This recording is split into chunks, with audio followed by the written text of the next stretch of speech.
Good afternoon, everyone. I am Luke Tannen, President and CEO of Chicago Innovation, and I want to welcome all of you who are here today to Innovation is for Everyone.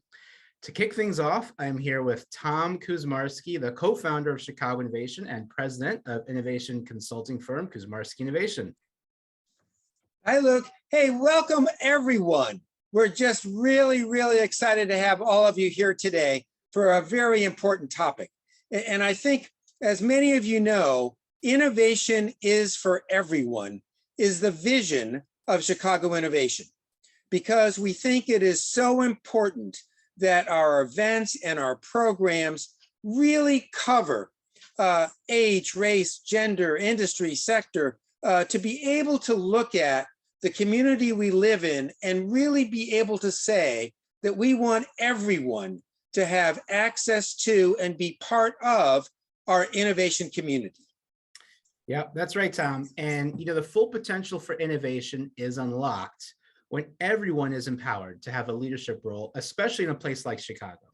But too many of our Black and Latina innovators experience a variety of different obstacles on their way to positions of leadership. And we know we're not going to solve this problem today during this hour-long discussion, but consider this hour a conversation that extends through all of our events and programs, and knowing that any opportunity we have to pause, to listen to those with different perspectives, like all these great panelists, learn something new. It's really a chance for all of us to become better innovators and ultimately better people. And that's why, too, Luke, our mission is to educate, connect, and really celebrate innovators throughout the Chicago region. And we also have been very intentional, and I underscore the word intentional, with our programs, because what we're aiming to do is to go after and be able to include women through our Women's Mentoring Co-op, younger children, K through 8th graders through the Chicago Student Invention Convention, ageless innovators by going after older and younger adults in an intergenerational mentoring program, and the latter aimed at advancing the careers of Black and Latina professionals. And in fact, all of today's speakers are founding members of the latter. Yep. So as you can see, there's a lot of different ways to plug in with our Chicago Innovation community. I know a number of you in the audience already are part of these programs. Come to our events, and if not, we'd love to have you more involved. We encourage you to explore these programs to really find the best fit for you in our community. And of course, we'll also continue to offer a full calendar of in-person and virtual events each month. So today's event is just one in a year-round series where we bring together people interested in innovation in Chicago, and they span a range of topics and have a diverse array of speakers.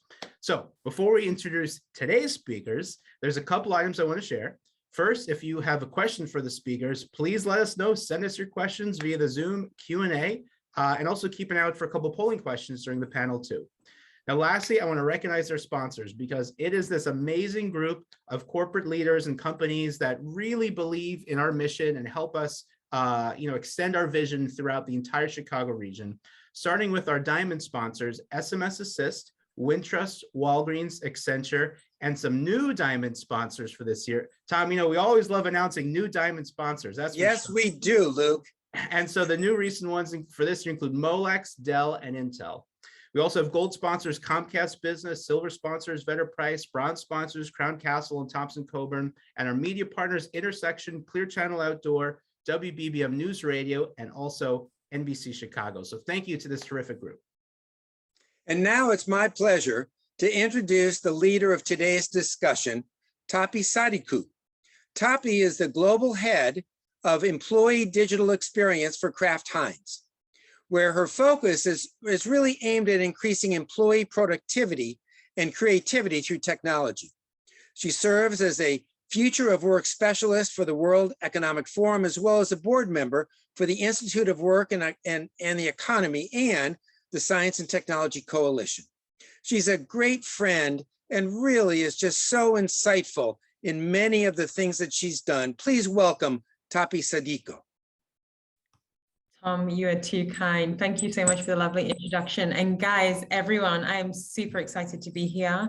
I love Chicago Innovation. It's probably one of the first organizations I was affiliated with or to when I moved to Chicago. So I am very, very excited about this conversation. Now, I'm going to introduce our speakers. I am sure you probably already know who they are, but I kind of want to shout about them. First of all, let's talk about Andy Zapp. Now, Andy is a managing partner at Cleveland Avenue. Andy leads investment in minority women-led for minority women-led entrepreneurs. Previous roles for Andy include CEO of Well Business Chicago, Deputy Mayor of Chicago, and CEO of the Chicago Urban League. So Andy, pleasure to have you here. Thanks, Toppy. My pleasure. Now, let's move on to Robert Blackwell Jr. Robert, you're the CEO of EKI Digital, a member of the US Black Business Participation Task Force, and you founded the Alpha Mission to generate contracts for Black-owned businesses. Robert, good afternoon. Pleasure to have you here. Thanks for having me. My pleasure. Now we'll move on to Andrea Saenz. Andrea is the COO of Chicago Community Trust. Andrea has previously served as the Chief Strategy Officer for Chicago Public Library and the Chief of Staff for the CPS. That is a tongue twister, but it is still very relevant and important. Andrea serves on 8 boards, including the ACLU, and for more than a century, the Chicago Community Trust has supported the work of those committed to strengthening the Chicago region. Today, the Trust is focused on addressing racial and ethnic wealth inequity in the household, neighborhood, and community level.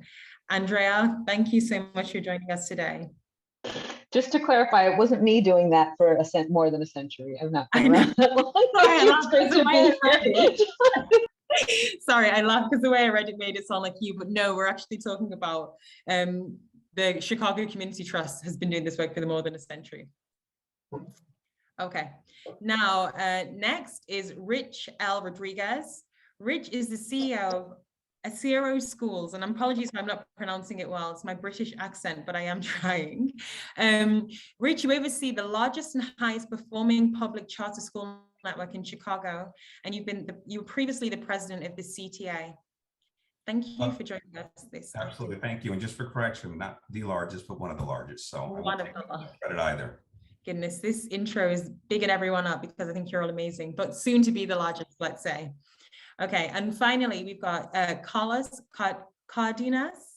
Now, Cardenas, thank you. It's my accent, really.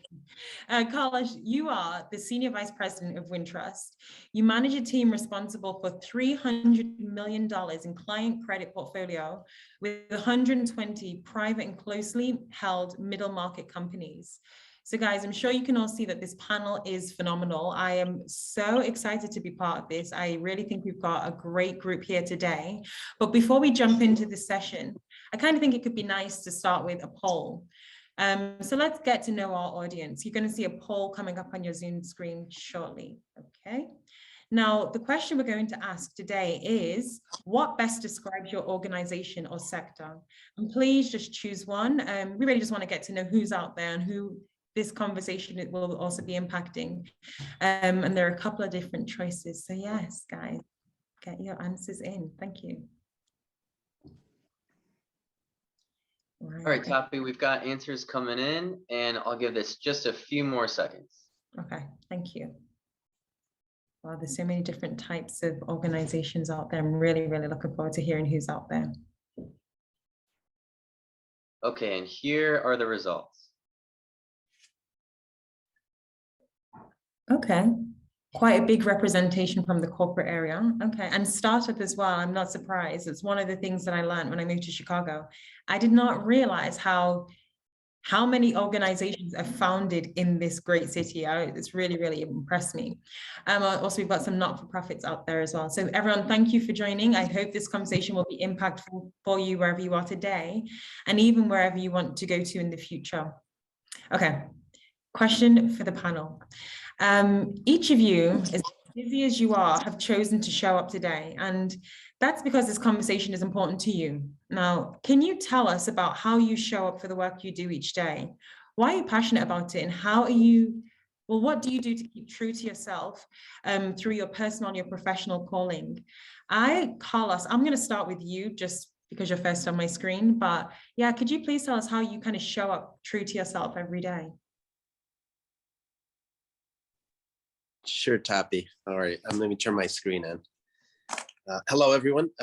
Yeah, to answer the question, how I show up every day, really, it's, as you mentioned, what I do is, my team supports businesses all across the city of various sizes. And I have to show up every day because clients need things. They need us to approve their lines of credit. They need us to help them manage their inflows and outflows of money. And our client base is very diverse in terms of industry, in terms of women business owners, in terms of diverse business owners. So I'm excited every day to show up because I know that by what we do in supporting them, what I do in supporting them correlates to, them making, building things, manufacturing things. I actually really love that because you're saying like you show up because they need you.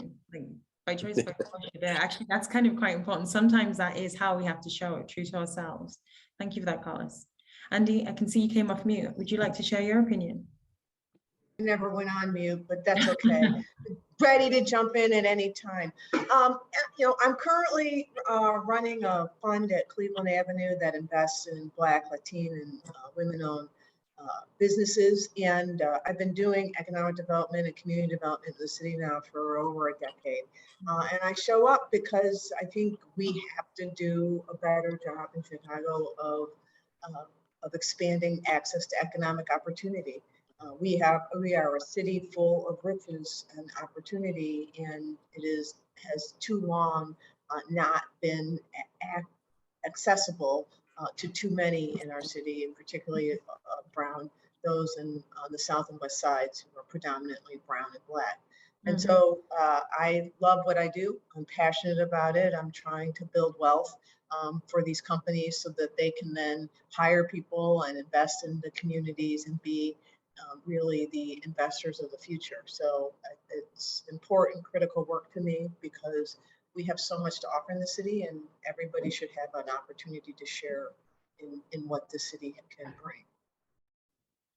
Thank you for sharing that. And, this isn't a conversation that we're just having today.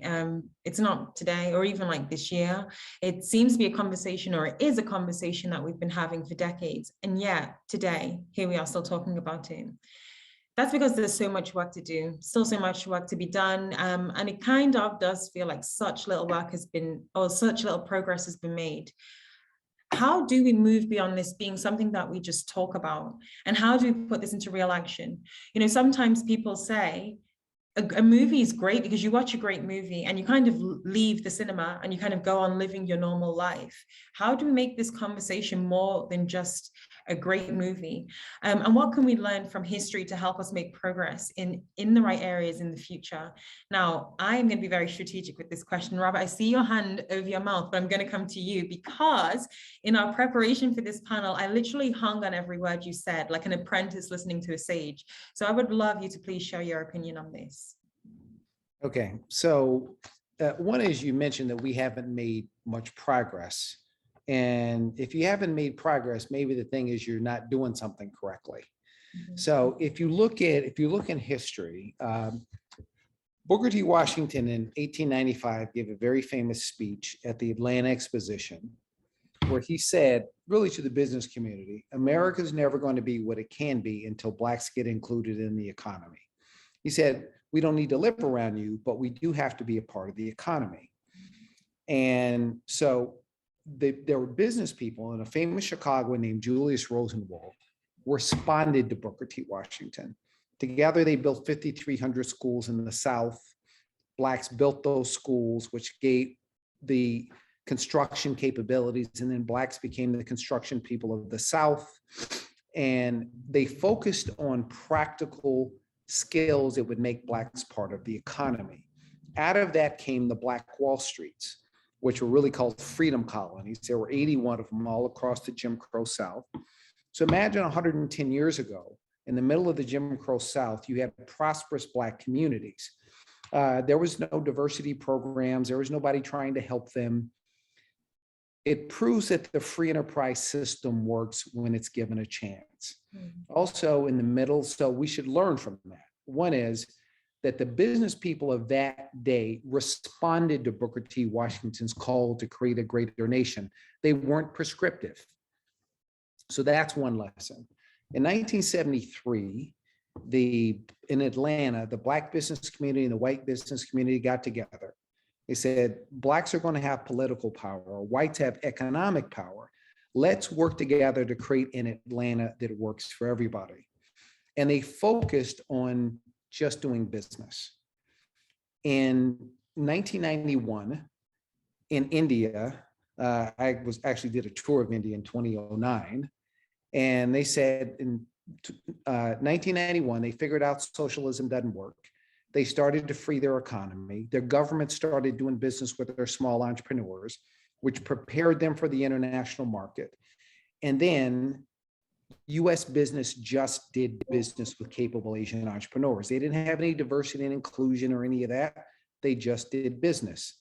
And in a period of 20 years, India and China took 750 million people out of poverty, which is double the population of the United States. During the same period, Blacks went more into poverty. In fact, Blacks are the only group in the United States that as of 2018 made less than they did in the year 2000. So maybe we're doing something wrong. And maybe the solution is just to do what other people did and just do business in ways that create social capital that pull people forward.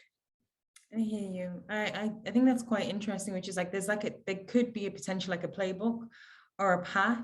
And actually, I think about doing business, it kind of says like it kind of sounds to me like it's about doing business in a new way, in a way that's new to people, but it's kind of like familiar. And it makes me think about how to do that. And I think about, of course, let's try with innovation. And I think I'd love to understand, like, how do each of you view diversity through the lens of innovation? Because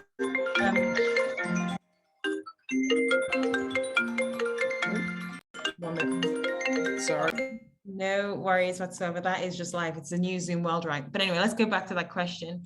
I was just asking, how do each of you view diversity through the lens of innovation? Does it feel like they're both related? I think we all understand that diversity fuels innovation, but can you dig into the how and why? I loved how Robert kind of explained the historical, like gave us a bit of a background into history and gave us some ideas in terms of what we can do. But I'd love to understand a bit more about like the how and why. Is there a relationship between diversity and innovation, or are they like interdependent? Andy, I was gonna come to you on that one. Oh, sorry. Yeah, I mean, I think they're, interdependent would be the way that I would describe it. I think it's the fundamental. Look, the diverse populations, Black people, the team, all kinds of diverse people are innovative. The question is, are they going to have access to the support to monetize, to grow their innovations, to live their innovations, to bring their innovations to a company, or to create a startup or a business with some level of support? The barriers for businesses run typically by underrepresented entrepreneurs are significant, and they often do not get the levels of support. And so it's not that, of course, innovation is for everyone, but the issue is, what can you do? Where do you get to show your innovative side and lever that to your own personal growth? Thanks, Andy. And Andrea, I saw you nodding as Andy was speaking. I'm keen to hear, like, what's your opinion? So I'm thinking about this from a variety of perspectives. I mean, first, this notion that innovation and diversity are connected is, of course, right? You don't get new ideas, new thinking, push your solutions to problems without folks coming together with different perspectives, those perspectives kind of bouncing off each other, challenging each other. But, from the social sector perspective, right, innovation plays a really key and important role. And I think for many years, people were thinking that the government, for example, can't innovate, other people can't innovate. And the conditions for innovation really, I think now we understand innovation from a design perspective, right? Like so many industries are using design and these approaches to testing ideas, checking in with the user to innovate. That's something that's worked really well in the social sector. And what it means for us, for example, at the Trust and in other places that are trying to make positive social change, is trusting the people who are experiencing the issues that we're working on to be the leaders and the solutions of those issues, right? So, Robert said, don't keep doing the same thing over and over again. You're not going to get better results. We have to begin to really hold ourselves to results, not just to effort, right? In this diversity work. We finally have gotten to the point where it's no longer acceptable. And I think people understand it's no longer acceptable to say, I can't find a person of color to do X thing I'm hiring for, or X thing I'm contracting for, or X thing, whatever. So that's no, I think we finally, and just recently gotten to the point where people understand that if they say that out loud, the right response is that's just false, right? So that's a step, but I think that's the first step. And then the second step is to start to use the tools of innovation, which is look to the folks who are experiencing the thing that you're trying to work on and have them be the ones. And in our case, it's because we're focused on, creating some change in the wealth gap that Black families in Chicago experience, compared to white families, that Latinx families in Chicago experience.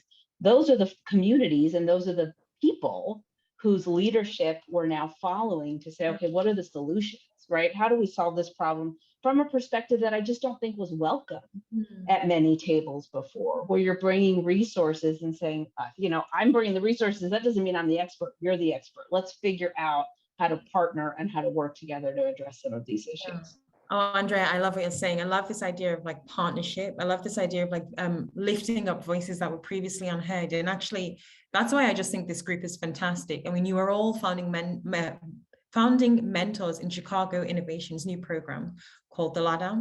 And, the ladder addresses the broken rung that many Black and Latinx professionals face when they're trying to advance their careers. I'm just so overwhelmed with the roles that you all play. You're playing at an individual role and addressing the issue and actually coming together as a collective. I do believe that there's some kind of synergy. How do you suggest that this issue should be addressed at large? I mean, I really do kind of love like some of these guerrilla tactics as with it to be, let's say, put it in a crude way, but how could we address this on a larger scale? Sometimes it can feel like we're rerouting a huge ship that's traveling fast in like the wrong direction, but it's a huge ship. How do we shift direction? And maybe Rich, I'm going to come to you on this because I'm just interested to hear your opinion, especially with the work you do with schools. You kind of start at a very young age. I wonder what's your opinion?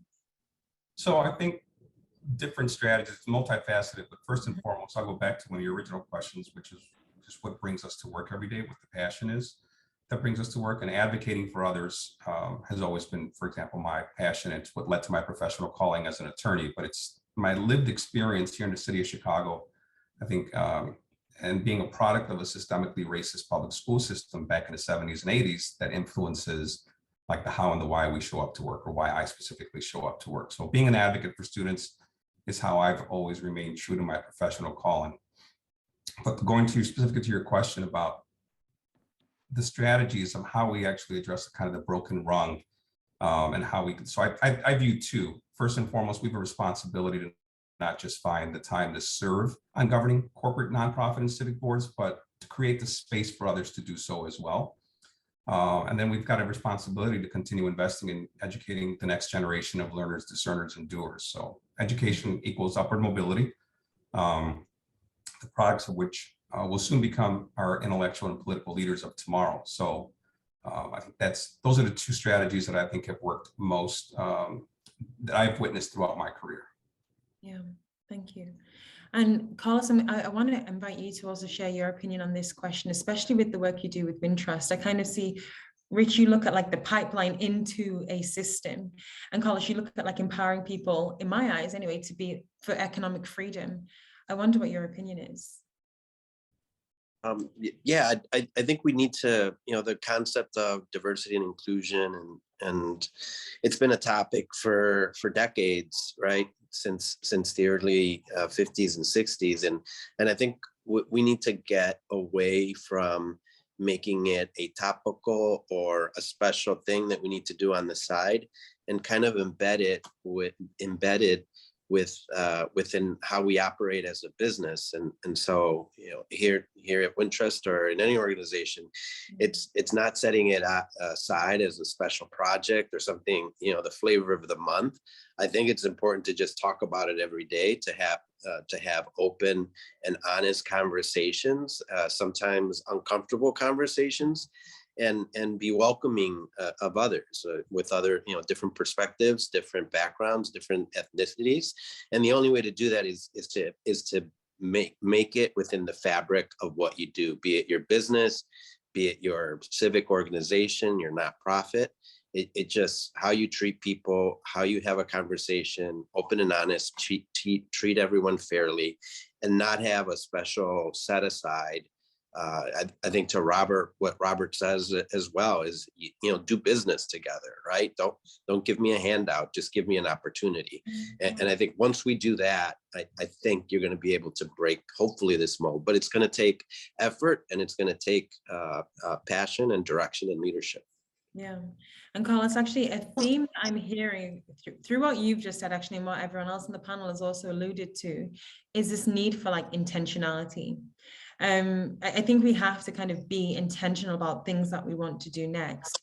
Some of the greatest people I admire, they have two things. They have one, they have a therapist, and two, they have a mentor, which is why I love like this idea of like being mentors.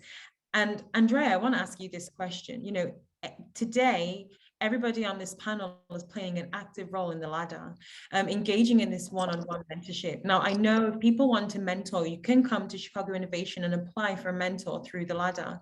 But can you share how people can execute these meaningful and impactful mentoring relationships? Maybe if they come through Chicago Innovation or anywhere else, they find that kind of mentoring relationship. And for those seeking a mentor specifically, or someone to mentor, where should they look? What should people be thinking about? What are the big things? What's the big areas to focus on? I mean, I think it's important to think about your own goals. What are you trying to learn? Where are you seeking to grow? Where do you feel like some other person's perspective, and then try to get specific about who that other person might be based on the content of it, might help you grow and push you beyond your, you know, current knowledge and understanding of the world. I think especially for those of us who grew up in immigrant households and households where maybe our parents did not work in a professional career, didn't work in the kinds of careers that we seek, right? Having the courage to just say those things to somebody whose work you might admire, who's doing something that looks like it might be interesting or compelling for you. And feeling like when you're in one of those relationships, and they can be informal. I mean, in my life, most of my mentorship, probably all of it, has been informal, right? But being clear and being confident in the fact that people do like to help others, right? And that if you approach somebody and say, there are things that it appears you understand that I would like to learn, could you give me some time, some of your time to go work through that? And if you get that time, be really open, be really honest, you know, don't hold back. People can't be helpful if you're not willing to really just open up about your own goals, your own places where we have things that you're unsure about.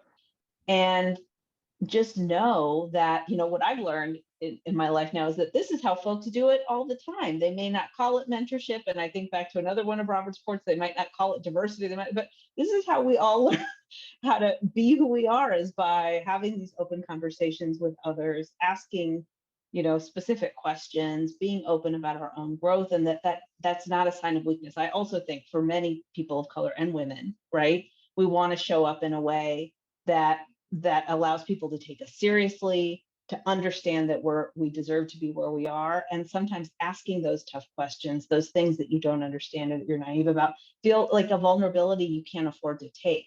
But my experience has been that it's not that. Typically being open and honest, folks appreciate that. I know I do in people that I've mentored. There's no such thing as a dumb question. I just think let's give each other, let's understand that we're all coming from a place of positivity 95% of the time.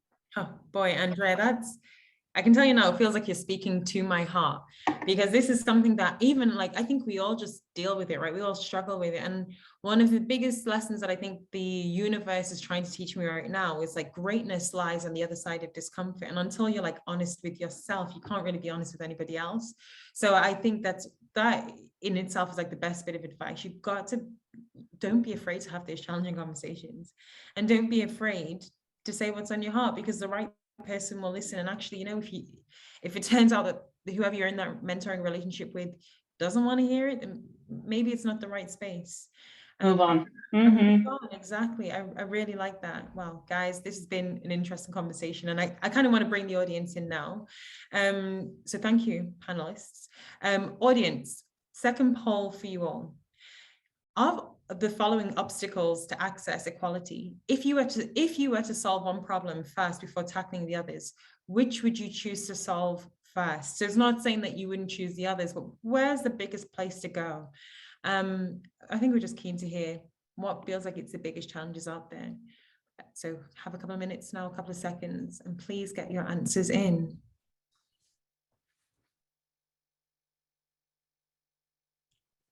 Boy, I wouldn't even know where to start. I'm going to ask the panel. Guys, I'm going to ask you, where would you start?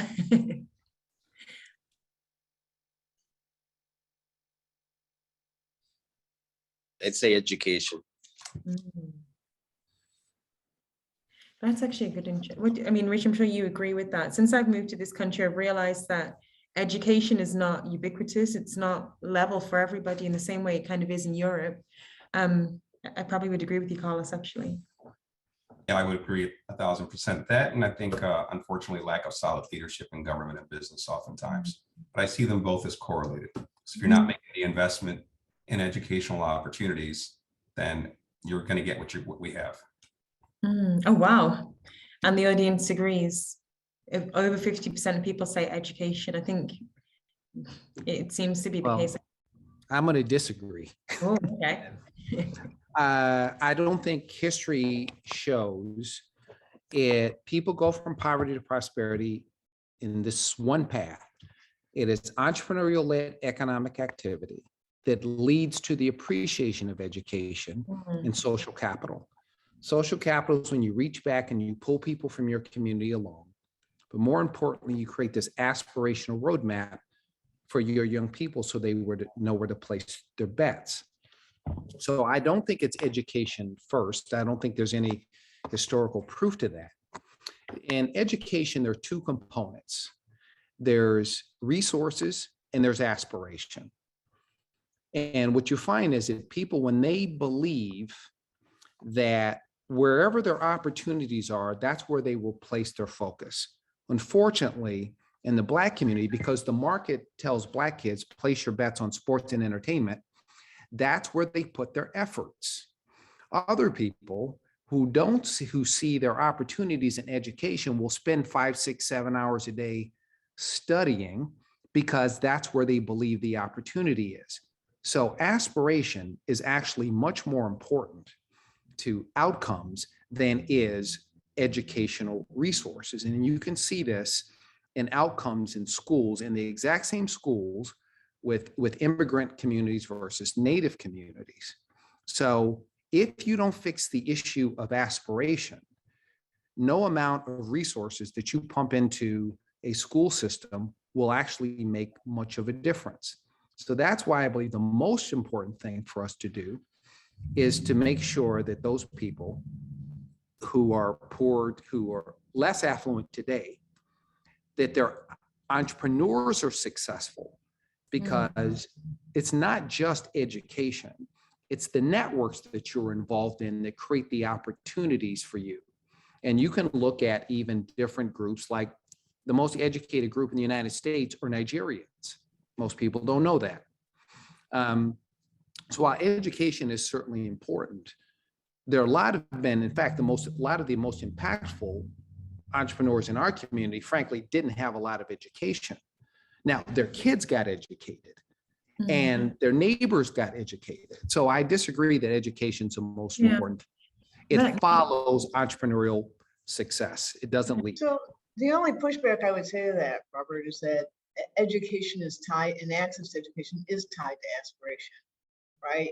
If you have access to education to see what the opportunities are, you're educated to you believe that you can achieve those opportunities, your aspirations tend to be different. And so I think I understand what you're saying. Education is not important. I want to be clear. I'm not saying that. It was on that list, but I do want to touch on something, that Robert's been talking about, because and it does go to in part to aspiration, because I do think we really need to talk about it, which is another factor in why some things haven't worked. And that is because there was some significant effort and has been some structural effort to prevent people of color, Black people in particular, from being successful. For all those Wall Streets that Robert talked about, there was significant effort to dismantle them. And so I think, and there have been barriers to wealth building through access to home ownership and access even to business ownership. And so I just think it's not a level playing field. So even when you do kind of get it together and you do have aspiration and maybe you get a little bit of money, then there's some structural things in terms of getting financing and growing or some of the other opportunities. So I don't want to underestimate to Robert's point around one important factor is just doing business. But Black Wall Street thrived because Black people were doing business on Black Wall Street. Nobody else was. And now, in the environment we're in now, we need broader access for Black and brown businesses to opportunity. And that's what he's talking about. And that's really to overcome and dismantle the structural barriers that have been in place for a long time for Black economic opportunity, Black and brown economic opportunity. Yeah, Andy, I would say, yes, you're right. I don't want people to get the impression that I don't think education is important, because it's important. And as soon as you typically, what happens is you make economic progress, your kids get educational progress. So, and look, I just think there is a very good example. I don't know how many people have ever traveled to Latin America or to Africa or to India or China. That is a different level of poverty. So if India can take, India and China can take 750 million people out of poverty. In fact, Indian Americans make 73% more than whites on average. And there's a reason for that. It is because they were involved in the parts of the economy that create wealth. So what I'm saying, there is a roadmap that has been shown to work for people that are not white, frankly, to be successful in this country. And I think that we just have to take models that work and apply them to our current situation. Thanks for the conversation so far. Andrea, I was going to invite you. Yeah, I was going to say, can I just pile on? As someone who is from Latin America and understand that different level of poverty, I want to jump in here and just say, I think maybe what we're saying, and I would agree with this, education is necessary but not sufficient for making the kinds of progress that we're talking about. As someone who worked in education for a very long time, I have also sort of been on this idea that the education system is gonna really make the difference. And unfortunately, when we did a bunch of research at the Trust to try to figure out how to close that wealth gap, education was a piece of the puzzle. But the structural and sort of policy issues that Andy talked about is another big piece of the puzzle. The lack of access to capital and to the right services and networks and social networks for entrepreneurs of color is another big piece of the puzzle. And then not everybody's going to be an entrepreneur, right? So how do most Americans get their wealth? Through the value of their home, right? So again, another obstacle to wealth building for Black and brown communities has been the bias in valuation of homes, The issues surrounding the neighborhoods, the economic conditions of the neighborhoods where most of us live and can afford to buy homes and can have even, the ability, we're allowed to buy homes not that many decades ago. And so we need to address those multiple things if we're going to catch up at all when it comes to wealth. And we're not catching up. We're going in the opposite direction. The wealth disparity has grown, not shrunk, as Black and Latinx people have increased their educational attainment by leaps and bounds in the last decade. Yeah. It hasn't put a dent on the wealth gap. Yeah, so let's double click on that one. Let's really lean into this idea of like investing, because I think that's a theme that I'm seeing coming out of this idea of it's education, but you know what, we also need like investment in business. And it feels like there's a twofold problem stunting investments in minority-led businesses. There's often a lack of leadership in diversity and in businesses receiving investments, which I think you pulled this one out of the audience poll earlier. And then there's often a lack of diversity when we look at people doing the investing. So how do we bridge the gap and move towards a more level playing field? Now, I want to invite anyone to comment on this. Maybe Carlos, I see you are off mute. I feel like you should be the first person that I go to with a conversation around investing. What's your opinion? Sure. Well, a twofold answer. So obviously, access to capital via, your traditional bank market, but you have to be prepared when you go there. That means you have to be organized. You have to have your financials. You have to have your tax returns. You have to show a profit.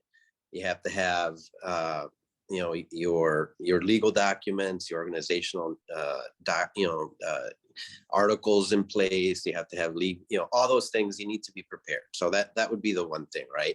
And you go to a bank, you make a presentation, and you speak to it. But it's not an easy task. Many entrepreneurs struggle with that. And then the other is you as a collective. I think you have to find and do it yourself, right? So I'll bring up one as an example. It was launched in 2020, early 2020, right before the pandemic. Angeles Investors, some of you might know it, and it's to find, fund, and grow the most promising Hispanic and Latinx ventures. And so we are and I'm one of the founding members. We're close to 100 members.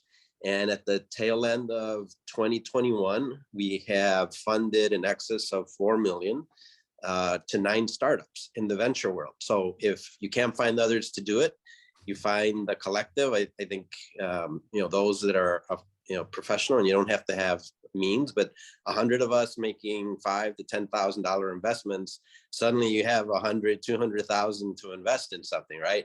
It's meaningful. So if others don't do it, we have to find ways to do it ourselves. I love it. I mean, does anybody else want to comment? Andy, I can invite you, Robert. Anybody else want to comment? No, I mean, I think, Carlos touched on it.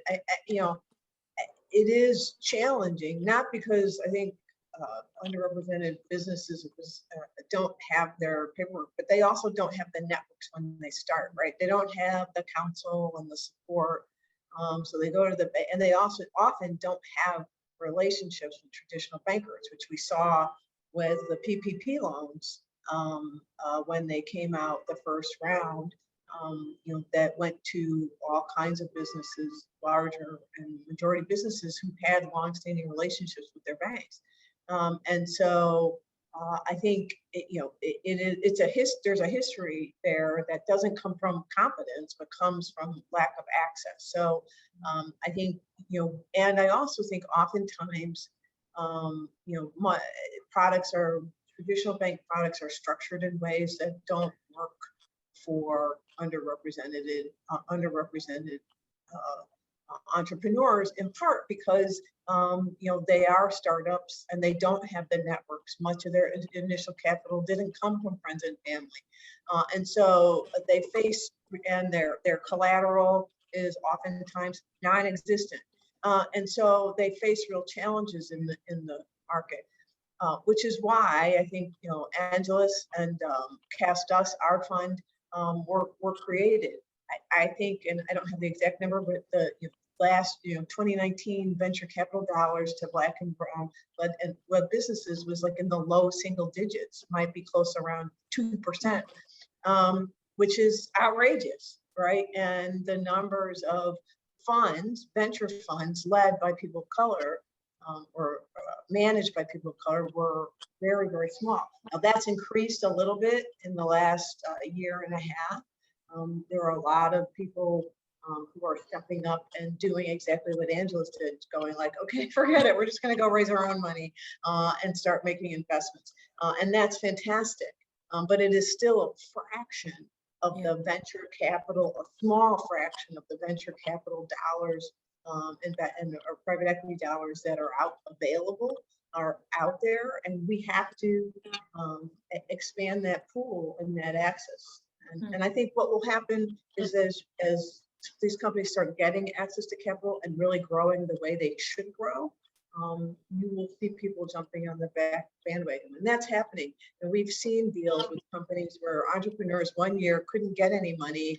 They got some, they started growing their business, and the next time you try and go fund, their rounds are oversubscribed by majority investment funds, because all of a sudden they're like, oh, look, here's a company that I can invest in, which is great. It's really great. That's the way it should be, but it's still, too anecdotal, and it needs to be regular. And Andy, I think you made so nice. Oh, sorry, Ryan, did you want to make a point? Yeah, sorry. I was going to talk about investing. I think people have to understand what the different components of investing. So I hate to be the devil's advocate here, but I think when we talk about home ownership, houses, in my view, are consumers of wealth. They're not producers of wealth. And if you own a home whose value does not grow at a rate greater than inflation, you're losing money. So even if you had owned a home in an area, let's say you had grown a home in a small city that had lost a factory. Even if you had owned that home, you've lost money. So typically homes are consumers of wealth. They're not producers of wealth in general. The other thing in investing, there are three kinds of, if you look at investment, where does investment dollars, let's get money comes from for your business? It can come from equity, debt, or it can come from customer capital. So here's some numbers from the 2010 census that talks about how much people actually do with Black business. So if you took all the revenues of companies with employees by ethnicity, majority-owned companies would have been 9.4 trillion, women $1 trillion, Asians 455 billion, Hispanics 276 billion, and Blacks 98 billion. Even though Blacks have, compared to other minorities, high degrees of education. But that $98 billion is not even a real number. A lot of that is what I'm going to call it fake corporate pass-through numbers, where people want to get credit for big numbers where there's no and low margin business. So the outcomes of that is that Blacks are the only group in the United States, that made less money in 2018 than they did in the year 2000. Even if people give you investment capital or debt, if you don't have a customer, your business will not survive. So it is not just access to new money. We have to create demand. If we fix the demand problem, the supply problem will take care of itself. What I'm hearing actually, and Andy, I was going to say what I'm hearing from you, but Robert, I'm also hearing it from you, is that there's power in representation, whether it be from the ability to invest and whether it be from consumers, whether it be from businesses. There is power in representation. And I want to move on to the third and final audience poll question. Guys, you'll see it pop up on your screen.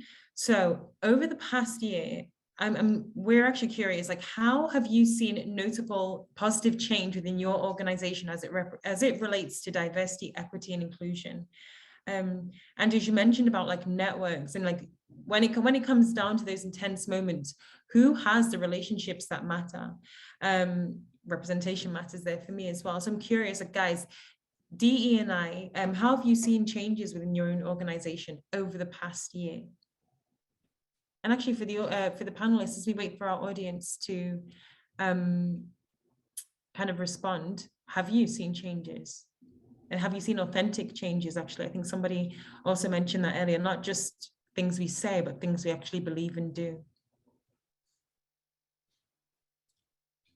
Well, listen, maybe I'll talk about our organization. I actually, one of our companies started with me and my best friend who was from Venezuela. And my own family is Black, but my grandfather was a Cuban immigrant. So I kind of see from both of these perspectives here.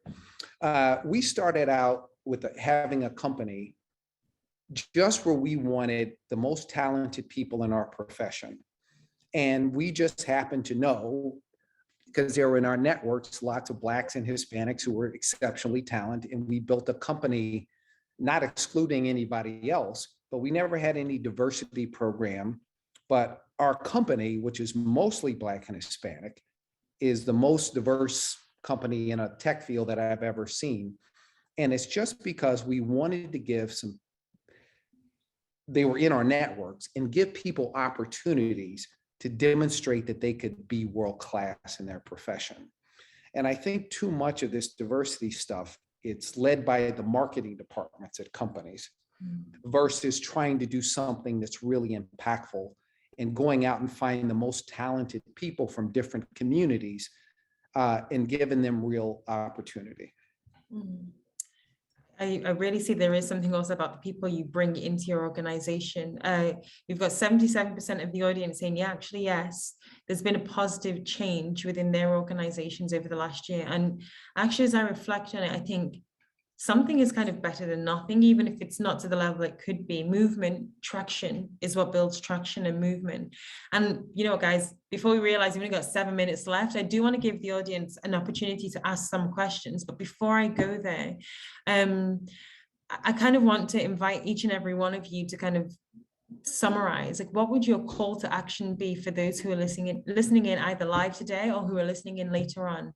What's the call to action? What is the one takeaway you want somebody to take? Now, Carlos, I see you cleaning up your papers. I think you've got yours ready, so I'll start with you. Yeah, I'm going to a theme that's been consistent and in line with what Robert's saying, and something that I follow personally over my career, and then what I encourage young folks of whatever color and gender is you got to have a network. So be it in your role, be it a business owner, you got to make friends with an accountant, an attorney, an insurance broker, a real estate broker. Just expand, a customer, a vendor, form a network so that you have those people that you can bounce ideas on.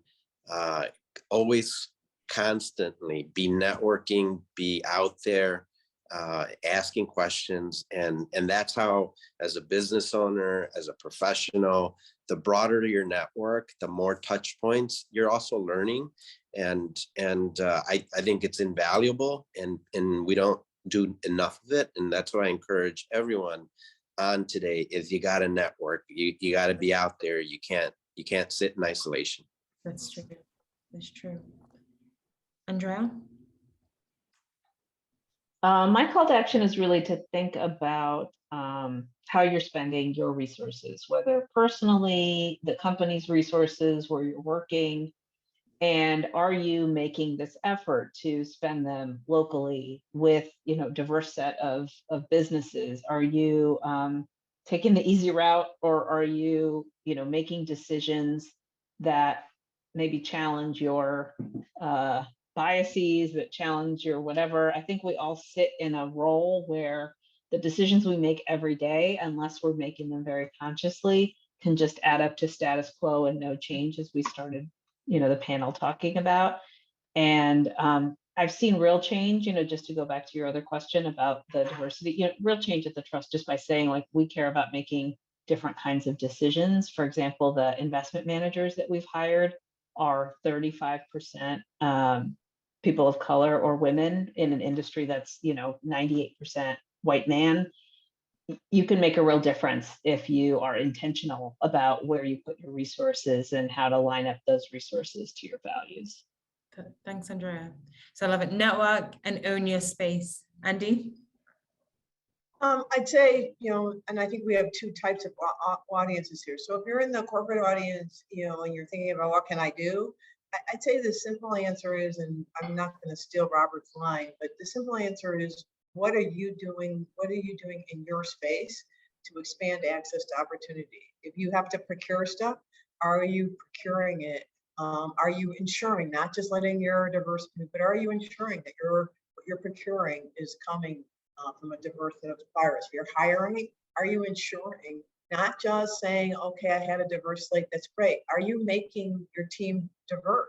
And what Robert just told you was, if you decide to build a diverse team, you will build a diverse team. If you just let things happen and you're like, well, I followed the Rooney Rule, we see how well that's been working in the NFL. And there's a reason behind that. So be intentional, and there's always something you can do. If you're a business looking, or a startup looking for opportunity, there are a tremendous amount of support and resources for small businesses, everywhere from the Urban League to incubators like 1871 and the Garage. There are all kinds of places you can go get support. The hatchery if you're a food business. So the city's Department of Business and Consumer Affairs has a great website that has links to access opportunities. So don't be afraid to go ask for help. And 1871 is most definitely not fake. I don't know why you would consider it that way, but anyway, but there are resources. If you don't want to go there, don't go there. But there are other resources out there if you need help. If you need help and support. Perfect. Thank you, Andy. Rich? Yeah, I don't know that I can echo too much differently than what everyone's been saying. The networking portion of things, invaluable, but I think it's upon us, it's incumbent on us to make sure that we're exposing our networks to that next generation.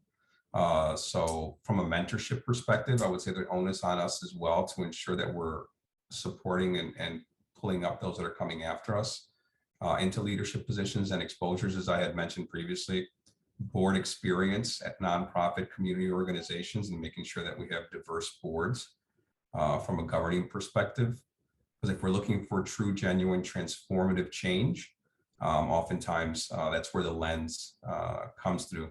And then I think in line with the intentionality that both Andy and Andrea are mentioning, if you're not coming to work and being intentional about really wanting to have a diverse workforce, then you're not being true to what you're saying you want to do. It begins in your HR department.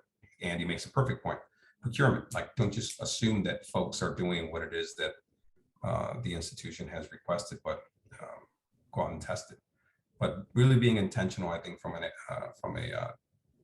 HR perspective on diversity of thought, that helps us actually, that'll drive change. And I've seen it drive change both at the institution that I'm in now and others that I volunteer at and serve on their boards. Perfect. Thank you, Rich. And Robert, you've given us so much advice, but how would you summarize a call to action for the audience? I would say the free enterprise system works when you're given a chance to participate in it. So you can't have a business without a customer. So just do business. And if you work at a company, ask people to do business with a Black or Hispanic entrepreneur, but do it in a meaningful way and do it with a company that is ready to do business.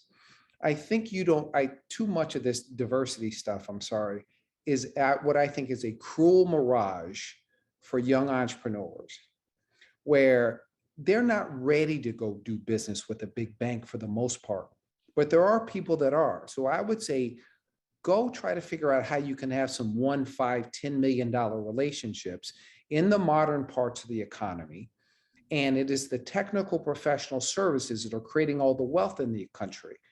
Tech, legal, finance, things like janitorial services and landscaping and others, they create jobs, but mostly around minimum wage. Not to say that's not important, but the wealth is created in the modern parts of the economy.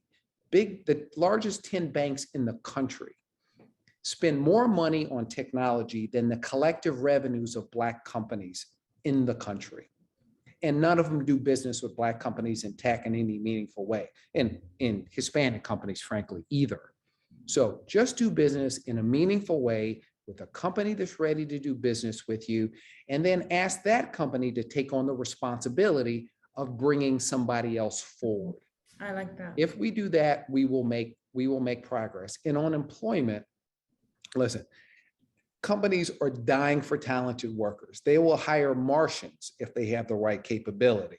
So I think that's an opportunity today. There's very little unemployment from Black engineers or Hispanic engineers.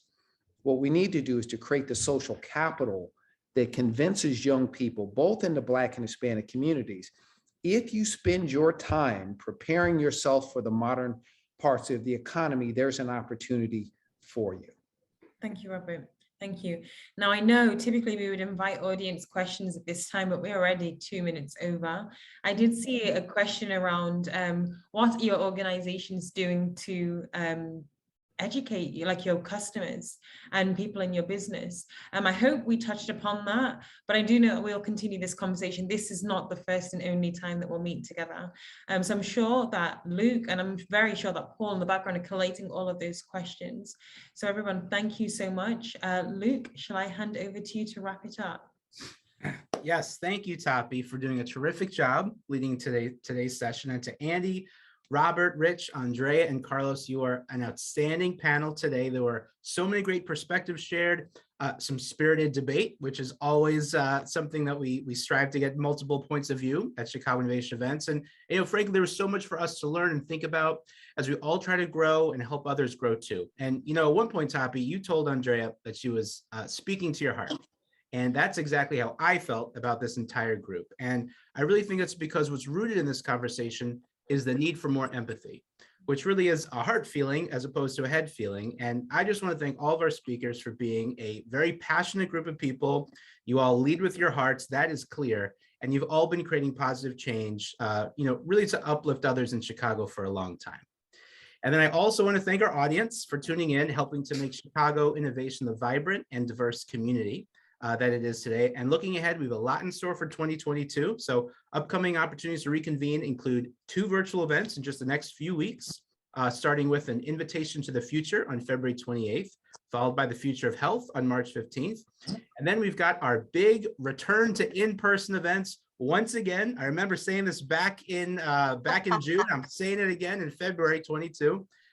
With one of our favorite events of the year, celebrating women in innovation on March 23rd at Wintrust Grand Banking Hall in downtown Chicago. And then, lastly, if you want to get more involved in our efforts to support diverse innovators, we'd love to have you consider becoming a mentor or a mentee in the latter, which all 5 speakers here or 6 are a part of. And it's to support Black and Latina innovators. And we'd love to see you again, connect with you again. Thanks for joining today, and have a great rest of the week.